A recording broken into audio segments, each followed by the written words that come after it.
The PS2 is one of the best-selling consoles of all time, and it has an impressive library too. That's why the anticipation was so high for the console's successor. The PS3 launched on November 17, 2006 in North America, which was 2 days before the Wii launch. Despite that, PS2 games continued to launch well into the lifespan of the PS3. Most of them were passed up because many players had already moved on. So, to catalog both the best and worst RPGs in the later years of the PS2, we've got a list of some pretty obscure examples.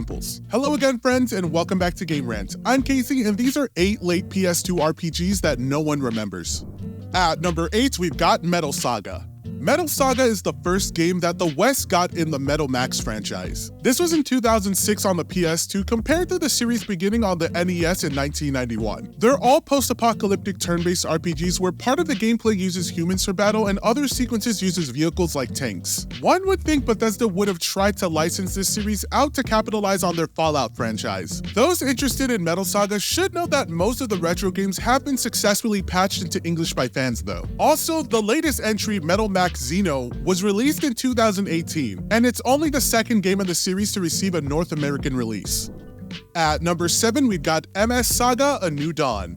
There have been a lot of Gundam games ever since the anime began in 1979 in Japan. From arcades to the PS5, the series has hit every console under the sun. Most games are action titles, but MS Saga: A New Dawn had a different approach to combat. It was released in 2006, and it was a turn-based RPG starring the two orphans Tristan and Fritz on a revenge quest after enemy mobile suits destroyed their orphanage. There's a lot more to the story than that, but that's the starting point once the boys find a secret mobile suit bunker.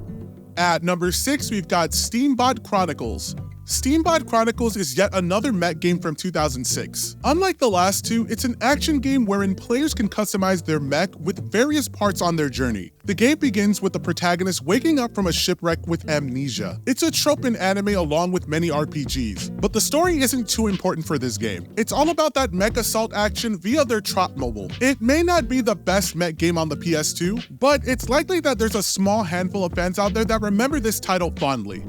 At number 5, we've got Shining Force EXA. Shining Force EXA was released in 2007, and it looks great still thanks to the cel-shaded graphics. It belongs in the Shining series, which started as a dungeon crawler before becoming a tactical RPG, then an action RPG. Shining Force EXA is almost like a callback to the dungeon crawling days, as the story is minimal with little production put into the talking portraits. It's all about action, loot, and leveling up the two playable characters, Thoma and Cyriel. It's been a long time since this series was at its height, as Shining Resonance Reframe was the last game in 2018. At number 4, we've got Wild Arms 5.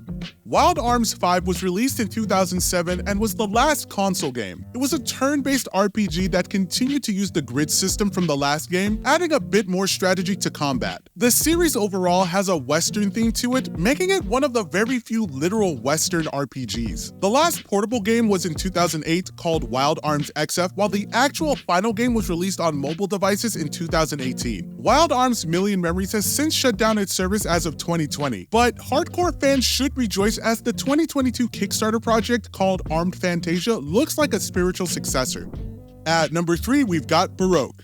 Baroque began as a Sega Saturn game in 1998 in Japan only. After various other Japanese ports, it would get remade on the PS2 and Wii, and that's when Western fans finally got a taste in 2008. It's another post-apocalyptic RPG, but one with more of a roguelike influence. Also, the end of the world was the result of an angelic war instead of a nuclear one. Your goal is to ascend to the Nero Tower, find answers, and level up enough to not get destroyed by a varying degree of horrifying monsters.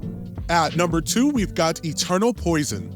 Eternal Poison came out in 2008 for the PS2 and is a brutal tactical game. The art style looks a lot like a Vanillaware game, and it was coincidentally published by Atlas like most of their titles. The story involves warring kingdoms and demons, which is typical of a strategy game. What sets it apart is that players can recruit demons through a capturing feature kind of like the Shin Megami Tensei series. The dark story, monster summoning, and tactical gameplay are also reminiscent of Cardia: The Word of Fate on PS1. And taking our spot at number 1, Devil Summoner 2 Rairo Kuzunoha vs King Abaddon.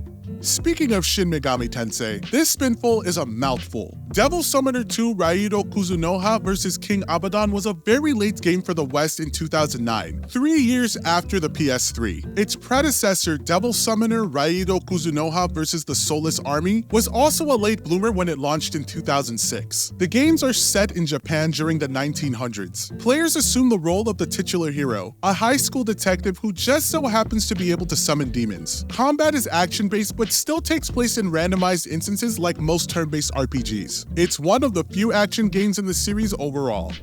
And there you have it, folks, 8 late PS2 RPGs that no one really remembers. Let us know in the comments if you remember these late RPGs and if you managed to play them. If you enjoyed this video, please be sure to like, share, and subscribe, and as always, be sure to visit GameRant.com for more top-notch gaming content. I hope you all enjoy the rest of your day, and I'll catch you in the next video. Take care for now.